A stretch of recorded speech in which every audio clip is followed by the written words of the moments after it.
আসসালামু আলাইকুম রহমতুল্লাহি ওবারাকাতুহু।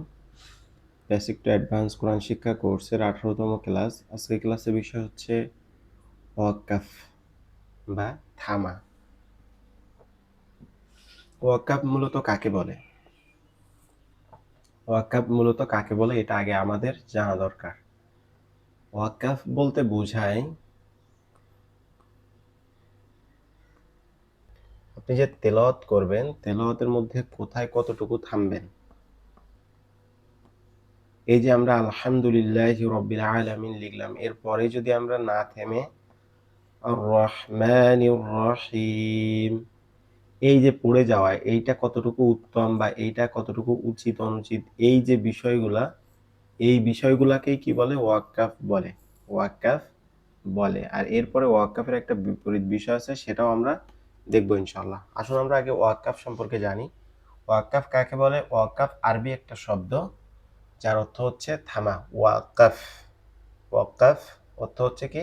থামা, বিরতি নেওয়া, অর্থাৎ তেলাওয়াত করতে করতে থেমে যাওয়া, তেলাওয়াতের মধ্যে থামা। এটাকে কি বলে? এটাকে ওয়াক্কাফ বলে। এটার কয়েকটা প্রকার আছে, আমরা সামনে আলোচনা করব। তাহলে তাজবিদে ওয়াক্কাফ বলতে কি বোঝায়? তেলাওয়াতের মধ্যে থামা, নিঃশ্বাস নেওয়ার জন্য থামা, বিশ্রামের জন্য থামা এবং অর্থ স্পষ্ট করার জন্য থামা। এই বিষয়গুলোর কারণে যদি আপনি তেলাওয়াতের মধ্যে থামেন, এটাকে কি বলবে? এটাকে ওয়াক্কাফ বলে। এটার গুরুত্ব কি? ভুল জায়গায় থামলে অর্থ চেঞ্জ হয়ে যাবে, আর সঠিক জায়গায় থাকলে তেলাওয়াত সুন্দর হবে, অর্থও সুন্দর হবে। আসুন আমরা এখন জানি ওয়াক্কাফের প্রকার।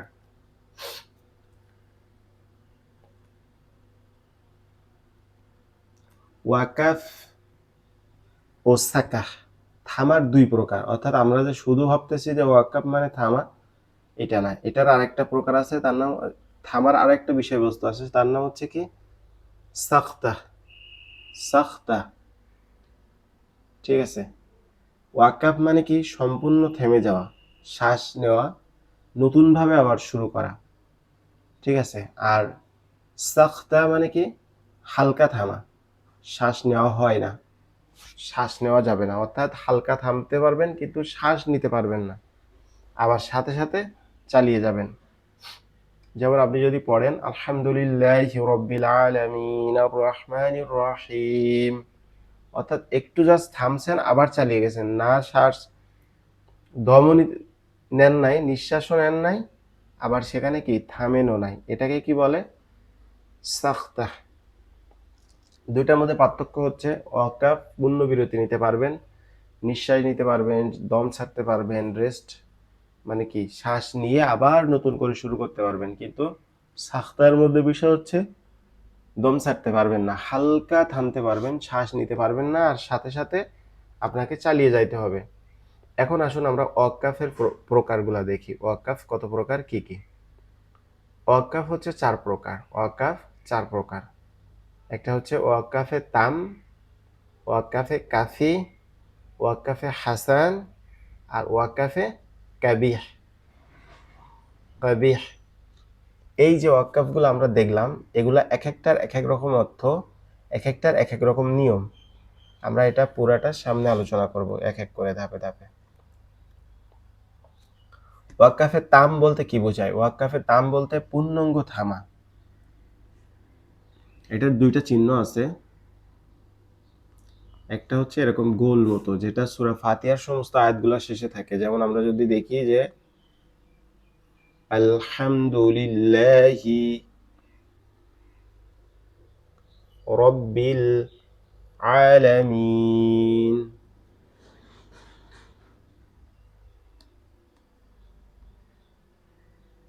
এই যে বিষয়টা আমরা দেখলাম, এইটার পরে দেখবেন একটা গোল একটা এরকম থাকে চিহ্ন। আবার যদি লেখা হয় যে আর রহমানির রহিম, এইটার পরেও দেখবেন একটা এরকম গোল চিহ্ন আছে। এই যে আয়াতের পরে যে এই যে গোল যে চিহ্নটা থাকে, এটাকে কি বলে? এটাকে বলে ওয়াক্কাফে তাম বা পূর্ণাঙ্গ থামা। এইটা পরের, এটা কখন আসে? যখন একটা বাক্যর সাথে দেখা যায় একটা বাক্যর সাথে তার পরের বাক্যের কোনো সম্পর্ক নাই, আবার নতুন বিষয় নিয়ে শুরু হয়েছে, তখন এই চিহ্নটা আসে। আর এই চিহ্নটা আসলে কি করতে হয়? পরিপূর্ণ থামতে হয়, পূর্ণাঙ্গ থামতে হয়। কারণ আলহামদুলিল্লাহি রব্বিল আলামিন এটার অর্থ হচ্ছে কি, সমস্ত প্রশংসা আল্লাহ তাআলার জন্য, যিনি এই বিশ্ব জগতের মালিক। তাহলে এটা কি একটা পরিপূর্ণ অর্থ হয়ে গেছে, যার কারণে এখানে ওয়াক্কাফে তাম হয়েছে, পরিপূর্ণ থামা। এর পরেরটা হচ্ছে কি, আর রহমানির রহিম, তিনি পরম করুণাময় ও দয়ালু। এখানেও কি একটা অর্থ সম্পূর্ণ হয়ে গেছে, যার কারণে এখানেও থামা হয়েছে। ওয়াক্কাফে তামের আরেকটা বিষয় হচ্ছে, ওয়াক্কাফে তাম হইলে সেখানে আপনার থামাটা কি উত্তম, অতি উত্তম, আবশ্যক, মানে থামাটাই ভালো। আর এখানে আরো একটা চিহ্ন থাকতে পারে, সেটা হচ্ছে এরকম মিমের একটা চিহ্ন থাকতে পারে, মিমের এরকম মিমের একটা চিহ্ন থাকতে পারে, বা কলি, কফ, লাম, ইয়া, এরকম একটা চিহ্ন থাকতে পারে। এই চিহ্ন যদি মিম থাকে তাহলে থামা বাধ্যতামূলক, আর যদি কলি এটা থাকে তাহলে কি থামা উত্তম, থামলে ভালো হবে। যেমন আমরা যদি উদাহরণ দেখি, এইখানে দেখেন, উলাইকা আলা হুদাম মির রাব্বিহিম, এখানে কিন্তু থামা যাবে না আপাতত। এই বিষয়টা আমরা পরে দেখবো, এটা এখন আমরা পড়ি নাই। তাহলে কি করতে হবে? পুরো আয়াতটা পড়তে হবে। উলাইকা আলা হুদাম মির রাব্বিহিম ওয়া উলাইকা হুমুল মুফলিহুন। এইখানে যে মিম আছে শেষে, এই মিম থাকার কারণে কি করতে হবে? এখানে আপনাকে অবশ্যই থামতে হবে। পরের আয়াত আবার নতুন বিষয় নিয়ে শুরু হয়েছে, তখন আপনি কি করবেন? এখানে থেমে নিঃশ্বাস নিয়ে আবার পরের আয়াত শুরু করবেন। তাহলে আমরা ওয়াক্কাফের তামটা সুন্দরভাবে বুঝলাম ইনশাআল্লাহ। এখন আসুন ওয়াক্কাফে কাফি। ওয়াক্কাফে কাফি কাকে বলে? যে স্থানে একটা বাক্যের অর্থ সম্পূর্ণ হয় কিন্তু পরবর্তী বাক্যের সাথে অর্থগত কানেক্টেড থাকে, মিল থাকে। এই স্থানে থামাকে বা নিঃশ্বাস নিয়ে আবার পুনরায় পড়াকে কি বলে? ওয়াক্কাফে কাফি বলে। ওয়াক্কাফে কাফি বলে। এই ওয়াক্কাফে কাফির অর্থ হচ্ছে কি, আপনার সামান্য থামা, মানে যথেষ্ট থামা, পরিপূর্ণ থামার থেকে একটু কম। আর পরের আয়াতের সাথে সামান্য, মানে পরের আয়াতের সাথে অর্থগত সম্পর্ক থাকে, যার কারণে এখানে কি থামতে পারেন, থামা ভালো। তবে যদি আপনি না থামেন তাহলে আপনার গুনাহ হবে না, বা নিয়মের কোনো বরখলাপ হবে না, বা অর্থ চেঞ্জ হবে না। তাহলে ওয়াক্কাফে কাফির মেইন বিষয় হচ্ছে কি, এটা এমন একটা আয়াতকে বোঝায় যেখানে আপনার একটা আয়াতের অর্থ বা বাক্যের অর্থ সম্পূর্ণ হয়ে গেছে, কিন্তু পরবর্তী বাক্যের সাথে অর্থগত দিক থেকে কিছুটা মিল আছে। এইখানে থামাটাকে কি বলে? যথেষ্ট একটা সময় নিয়ে থামাকে কি বলে? ওয়াক্কাফে কাফি বলে। এর অর্থ প্রায় সম্পূর্ণ থামার মতো, পরের সাথে সামান্য পার্থক্য থাকে। তবে কি থামাটা ভালো, না থামলে গোনা হবে না। এটার যে চিহ্নগুলো আছে তার মধ্যে মেইন চিহ্ন হচ্ছে কি, জিম এবং সলা। জিম এবং সলা। আরো একটা চিহ্ন আছে, জিম এবং সলা, এই দুটো হচ্ছে কি মেইন। জিম হচ্ছে আপনার থামা জায়েজ, আর সলা থাকলে সেটা কি থামা উত্তম। তাহলে আমরা যদি এখানে উদাহরণ দেখি, আলহামদুলিল্লাহি রাব্বিল আলামিন, মানে এখানে থামা জায়েজ আছে, এখানে থামা ভালো। কারণ এর পরের আয়াতের অর্থ কি? অর্থ প্রায় সেম। ঠিক আছে? এই ওয়াক্কাফে কাফির মধ্যে আরো একটা বিষয় আছে, যেটা থাকলে কি হয়, আমাদের থামতে হয়, সেটা হচ্ছে ত। তাহলে ওয়াক্কাফে কাফির থামার জন্য চিহ্ন কয়টা? জিম, সলা, ত। জিম, সলা, ত, যথেষ্ট থামা, মানে মোটামুটি কি প্রায় সম্পূর্ণ থামার মতো। আর জিম থাকলে থামা উত্তম, সলা বা ত, জিম থাকলে থামা জায়েজ, আর সলা বা ত থাকলে থামাটা কি উত্তম। এরপরে আসুন আমরা পরের প্রকারে যাই। আসুন আমরা এখন ওয়াক্কাফে হাসানটা জানি। ওয়াক্কাফে হাসান কোনটা? ওয়াক্কাফে হাসান হচ্ছে উত্তম থামা, এটার সংজ্ঞা হচ্ছে যে স্থানে থামলে একটা সঠিক ও সুন্দর অর্থ প্রকাশ পায়, কিন্তু পরবর্তী বাক্য বা শব্দের সাথে ব্যাকরণগত দিক থেকে এবং অর্থগত দিক থেকে খুবই স্ট্রংলি কানেক্টেড। তারপরে এখানে থামলে যেহেতু সঠিক অর্থ এবং সুন্দর একটা আভা প্রকাশ পায়, এই জন্য এখানে থামাটা কি উত্তম। অর্থ সম্পূর্ণ কিন্তু সম্পর্ক আছে, ঠিক আছে। সংজ্ঞা আমরা এখানে সংক্ষেপে লিখছি। পরের অংশের প্রয়োজন আছে, জরুরি হলে থামা যায়, ঠিক আছে, বা থামলে কোনো ক্ষতি নেই। আর এটার আরো দুইটা চিহ্ন আছে, সেটা হচ্ছে সদ এবং কিলা, কফ ইয়া লাম, কফ ইয়া লাম কিলা, এই দুটাও কি এই ওয়াক্কাফে হাসানের চিহ্ন। এছাড়া এটার আরো একটা বিষয় আছে, সেটা হচ্ছে যখন দেখা যায় ইয়াকা না'বুদু ওয়া ইয়াকা নাস্তাঈন, এটা পড়তেছেন তো, এখানে পড়ার সময় ইয়াকা না'বুদু থামছেন তো, এরপরে আপনি যদি না'বুদু নাস্তাঈন, বা আপনি এরকম ভাবে পড়লেন উলাইকা আলা হুদাম মির রাব্বিহিম ওয়া উলাইকা হুমুল মুফলিহুন, এইটা পড়ার পরে আপনি যদি এইভাবে পড়েন, যে এইখানে মূলত নিয়মটা হচ্ছে, আমি আপনাদেরকে সহজভাবে বলি তাহলে আপনারা বুঝবেন।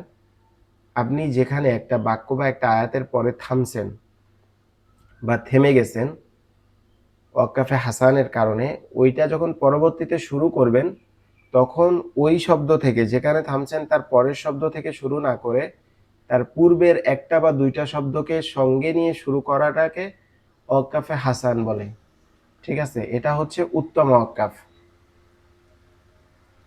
এখানে আপনার থামা যায় কিন্তু চালিয়ে যাওয়া ভালো। আচ্ছা, এর পরেরটা হচ্ছে ওয়াক্কাফে কাবিহ। এটা হচ্ছে কি খারাপ ওয়াক্কাফ, অর্থাৎ যেখানে আপনি থামলে আয়াতের অর্থ চেঞ্জ হয়ে যাইতে পারে, তেলাওয়াতের শুনতে খারাপ লাগতে পারে, বা আপনার অর্থটা অসম্পূর্ণ থাকে। এটার কয়েকটা চিহ্ন আছে। আপনি যদি আলহামদুলিল্লাহ এরকম ভাবে পড়েন, তাহলে দেখা যায় এটার একটা বিকৃত অর্থ আসতেছে। এই জন্য এখানে কি করা যাবে না, থামা যাবে না। এখানে থামা সম্পূর্ণরূপে নিষেধ। এখানে যদি আপনি থামেন তাহলে পুরা অর্থ চেঞ্জ হয়ে যাবে, কখনোই থামা যাবে না এখানে।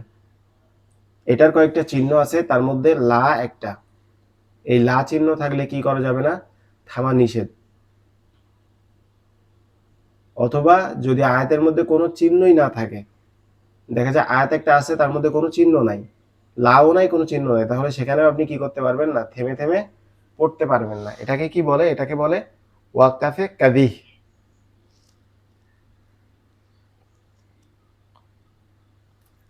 এটাকে বলে ওয়াক্কাফে কবিহ, এটা মনে রাখবেন এবং বিষয়গুলো সহজভাবে দেখবেন।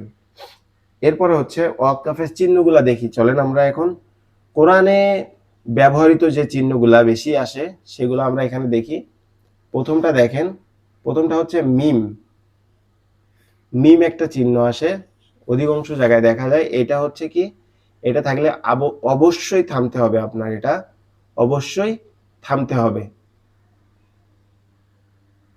এটা হচ্ছে কি ওয়াক্কাফে তাম, এটা থাকলে কি করতে হবে, অবশ্যই থামতে হবে এবং আপনার এটা বাধ্যতামূলক থামা। এরপরে লা, লাম আলিফ যে চিহ্নটা, এইটা থাকলে কি করা যাবে না, থামা যাবে না, কোনো মতেই থামা যাবে না। জিম থাকলে আপনি থামতেও পারবেন, আবার চালিয়ে যাইতে পারবেন আপনার ইচ্ছা মতো। এরপর আরেকটা হচ্ছে সলাহ। এটা থাকলে কি, এটা থাকলে হচ্ছে থামাটা উত্তম, এটা থাকলে থামাটা উত্তম, থামাটা ভালো। আর এরপরে হচ্ছে কফ লাম ইয়া, কফ লাম ইয়া, এটা থাকলে কি, না থামা উত্তম, চালিয়ে যাওয়া ভালো। তবে আপনার যদি থামার প্রয়োজন হয়, যে দম কমে আসছে আপনি পারতেছেন না, তখন থামতে পারবেন। এগুলা বেশি ব্যবহৃত কোরআনের, এগুলা আপনারা খুবই খুবই খুবই মনোযোগ দিয়ে পড়বেন ইনশাআল্লাহ। এরপরে হচ্ছে ইফতেদাহ। ইফতেদাহ, ইফতেদাহ মানে কি, পুনরায় শুরু করা। আপনি কোরআন তেলাওয়াতের সময় একটা জায়গায় থেমে গেছেন, ওখান থেকে আবার নতুন করে কিভাবে শুরু করবেন এটা হচ্ছে এই ইফতেদার মাধ্যমে বোঝা যায়। ইফতেদা, থামার পরে আবার শুরু করা। কোথা থেকে শুরু করবেন? যেখানে আপনি থামলেন সেখান থেকে শুরু করা, অথবা ওয়াক্কাফের প্রকারগুলোর মধ্যে আমি বলছি যে কিছু কিছু জায়গায় কি করা, ওয়াক্কাফে হাসানের মধ্যে আমরা দেখছি যে ওয়াক্কাফে যেখানে আমি থামলাম সেখান থেকে আরেকটু ওইখান থেকে ঠিক না শুরু করে তার পূর্বের একটা বা দুইটা শব্দ নিয়ে শুরু করাটা কি বেশি উত্তম। আবার অর্থ ঠিক থাকে এটা। এটা যদি আপনি যেখানে থামছেন সেখান থেকে শুরু করলেন বা একটু আগ থেকে শুরু করলেন, এটাতে অর্থের কোনো পরিবর্তন হয় না। এরপরে দেখেন, আপনি যদি ভুল জায়গা থেকে শুরু করেন তাহলে অর্থ চেঞ্জ হয়ে যাবে। দেখা যায় আপনি যদি আপনাকে তেলাওয়াত করতে বলা হয়েছে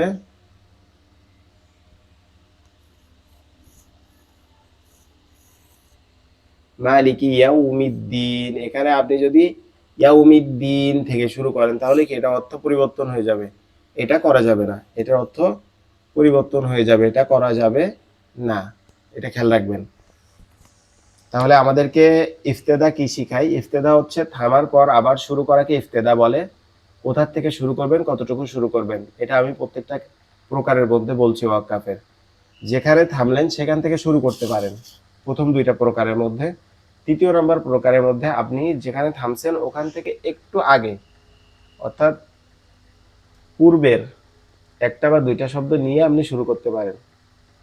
এই নিয়মে যদি আপনি শুরু করেন অর্থটা ঠিক ঠিক থাকবে। এরপরে হচ্ছে ভুল শুরু। আপনি দেখা যায় যে যেখানে থামছেন সেখান থেকে একটা শব্দ বাদ দিয়ে শুরু করতেছেন, বা থামছেন এক জায়গায় শুরু করতেছেন এক জায়গায়, এটা আপনার অর্থ চেঞ্জ হয়ে যাবে। সঠিক শুরু করলে অর্থ স্পষ্ট থাকে, বাক্য সম্পূর্ণ হয়। কিন্তু আপনি যদি ভুল জায়গা থেকে শুরু করেন তাহলে কি হবে? অর্থ পরিবর্তন হয়ে যাবে এবং বাক্যটাও ভুল হয়ে যাবে। এরপরে দেখেন ব্যবহারিক উদাহরণ। আমরা এখানে কিছু উদাহরণ দেখি। আলহামদুলিল্লাহি রাব্বিল আলামিন, এখানে থামাটা কি উত্তম। এখানে কি সকল প্রশংসা আল্লাহ তাআলার জন্য। আর রহমানির রহিম, এখানে থামা যায় কিন্তু চালিয়ে যাওয়াটাও ভালো। রহমান এবং মালিক দুটো একসাথে বোঝানো হচ্ছে। এরপরে মালিক ইয়াউমিদ্দিন, এখানে জিম বা মিম থাকে, পরের আয়াতে নতুন বিষয় থাকে, এজন্য এই মালিক ইয়াউমিদ্দিনের পরে থামাটা কি আবশ্যক। আবার বলি, সূরা ফাতিহা থেকে আমরা এই তিনটা বিষয় দেখি যে আলহামদুলিল্লাহি রাব্বিল আলামিন, এখানে আল্লাহ তাআলার প্রশংসা কি হয়ে গেছে? সম্পূর্ণ হয়ে গেছে। এখানে থামাটা উত্তম। এরপর আর রহমানির রহিম মালিক ইয়াউমিদ্দিন, এখানে আল্লাহরই দুইটা গুণবাচক নাম বোঝানো হচ্ছে বা গুণ বোঝানো হচ্ছে, এজন্য এই দুইটা আয়াতকে আপনি একসাথে পড়তে পারবেন। কিন্তু মালিক ইয়াউমিদ্দিনের পরে পুরো বিষয়টা ইয়াকা না'বুদু ওয়া ইয়াকা নাস্তাঈন, আমরা আপনার ইবাদত করি এবং আপনার কাছেই সাহায্য চাই। মালিক ইয়াউমিদ্দিন এবং ওইটা সম্পূর্ণ কি পৃথক, যার কারণে এখানে মিম থাকবে এবং এখানে সম্পূর্ণ রূপে আপনাকে থামতে হবে পরিপূর্ণভাবে। আপনার বাসার হোমওয়ার্ক হচ্ছে সূরা ফাতিহা থেকে কোথায় কোন ওয়াক্কাফ আছে এটা চিহ্নিতভাবে খুঁজে বের করবেন। নিজের খাতায় লিখবেন যে এইখানে এই ওয়াক্কাফ আছে। প্রথমে সূরা ফাতিহাটা সুন্দরভাবে দেখে দেখে লিখুন। লেখার পরে নিচে দাগ দেন কালার পেন দিয়ে, লাল কালার বা অন্য কালার দিয়ে, যে এইখানে এই ওয়াক্কাফ। একটু লাইনগুলা স্পেস দিয়ে, অর্থাৎ একটু ফাঁকা বেশি দিয়ে লেখেন। ওই ফাঁকার মধ্যে লিখবেন যে এই আয়াতের এইখানে এই ওয়াক্কাফ হয়েছে। তাহলে দেখা যাবে এটা চিরতরে আপনার মগজের মধ্যে, মাথার মধ্যে সেভ হয়ে যাবে ইনশাআল্লাহ। আল্লাহ পাক রব্বুল আলামিন আপনাদের সবাইকে সুন্দরভাবে এই বিষয়টা বোঝার তৌফিক দান করুক এবং আমাদের আগামী ক্লাসগুলা চালিয়ে যাওয়ার তৌফিক দান করুক, এই দোয়া করি। জাযাকাল্লাহু খাইরান। আসসালামু আলাইকুম ওয়া রাহমাতুল্লাহি ওয়া বারাকাতুহু।